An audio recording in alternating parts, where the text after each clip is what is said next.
دنیا کی پہلی خاتون، پہلی بیوی اور تمام انسانوں کی ماں حضرت حوا، آپ حضرت آدم علیہ السلام کی زوجہ تھیں۔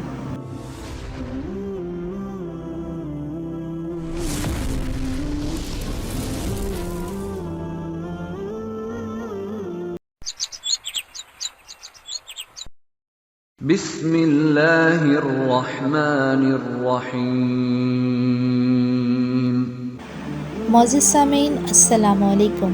آج میری ویڈیو کا عنوان ہے حضرت حوا کی پیدائش۔ دنیا کی پہلی خاتون، پہلی بیوی اور تمام انسانوں کی ماں حضرت حوا، آپ حضرت آدم علیہ السلام کی زوجہ تھیں۔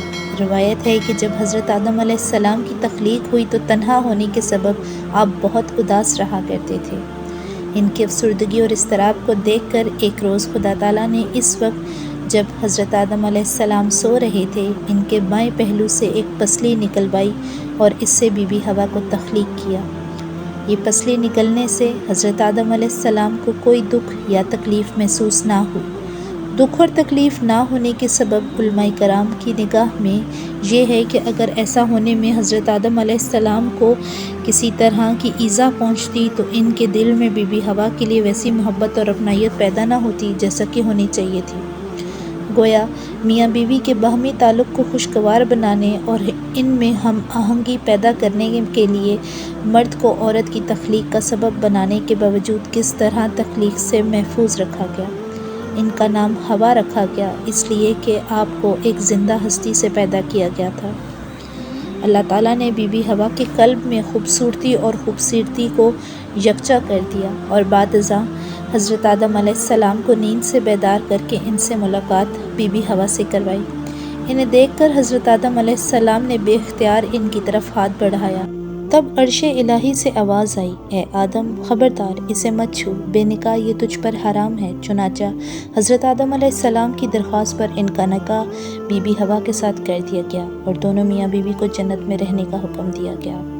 انہیں اجازت دی گئی کہ جنت کے باغوں میں سے جو چاہیں کھائیں، لیکن ایک درخت کے پاس نہ بھٹکیں اور اس کا پھل ان پر حرام کر دیا گیا۔ شیطان لعین جو حضرت آدم علیہ السلام کی تخلیق سے ہی ان کا دشمن بنا تھا، اس طاق میں بیٹھا تھا۔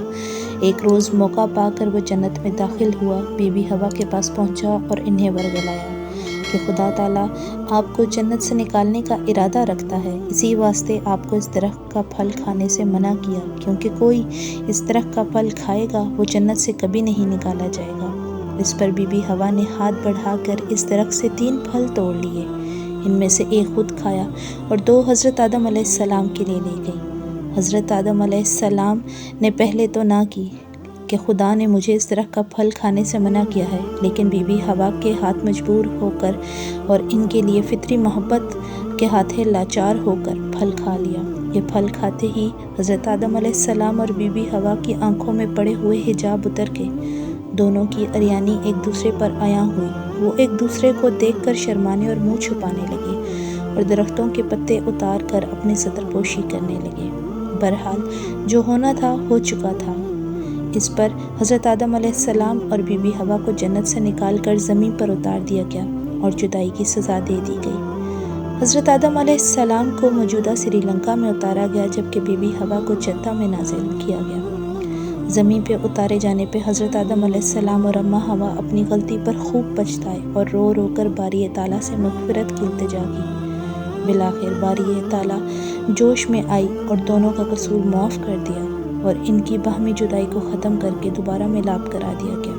کہا جاتا ہے کہ جب حضور حق کے خطا بخشی گئی تو حضرت آدم علیہ السلام اور بی بی حوا ایک دوسرے سے بہت دور تھے، لیکن جب خطا معاف ہوتے ہی ایک دونوں کے درمیان جو فاصلہ تھا وہ ایک دم سمٹ گیا اور دونوں ایک دوسرے کے بالکل سامنے آ گئے۔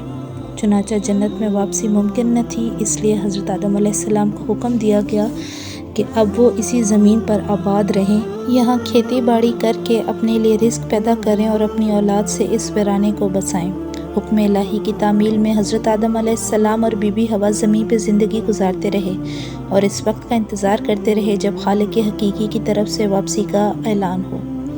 حضرت آدم علیہ السلام اور بی بی حوا نے اپنی اولاد کو اللہ کی اطاعت اور دین حق پر کاربند رہنے کی تعلیم دی۔ حضرت آدم علیہ السلام نے 930 سال کی عمر میں انتقال کیا اور ان کی وفات سے 2 سال بعد بی بی حوا بھی وفات پا گئیں۔ آپ کو حضرت آدم علیہ السلام کے پہلو میں دفن کیا گیا۔ دعا ہے کہ اللہ تعالی ہم سب کو 5 وقت کا نمازی بنائے، آمین۔ مزید ویڈیوز کے لیے میرے یوٹیوب چینل کو سبسکرائب کریں، لائک کریں اور شیئر کریں۔ شکریہ۔